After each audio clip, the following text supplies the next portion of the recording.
Mengingat banyaknya sampah dan debu-debu di sepanjang jalan di Kota Palembang dan panjangnya jalan Kota Palembang serta minimnya petugas penyapu jalan, membuat DLHK Kota Palembang kesulitan untuk membersihkan jalanan di Kota Palembang.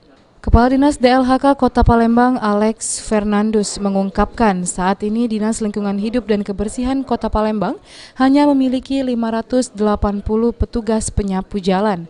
Hal ini membuat pihak DLHK sedikit kesulitan untuk menyapu jalanan mengingat panjangnya jalan di Kota Palembang.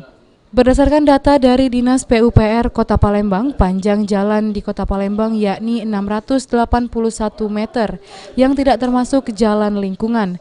Dikali dua sisi kanan dan kiri jadi 1.362 meter yang harus disapu. Melihat panjangnya jalan dan minimnya petugas penyapuan, DLHK Kota Palembang akan menganggarkan dana untuk penambahan petugas penyapuan setidaknya 500 petugas lagi sehingga menjadi 1.000 petugas penyapuan di Kota Palembang.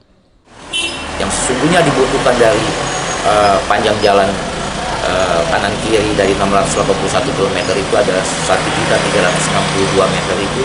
Kalau satu petugas saja untuk menyapu 500 meter dia bolak-balik ya, itu dibutuhkan lebih kurang 2.144 petugas. Jadi masih sangat jauh, kita hanya butuh saat ini. Kita akan menambah, juga kita menyesuaikan dengan kemampuan anggaran kita. Insya Allah di tahun 2020 kita total akan menambah menjadi jumlah petugas kita 1.000 lah. Jadi nambah 500-an ya? Sekitar nambah 500-an. Heru Wahyudi, PAL TV.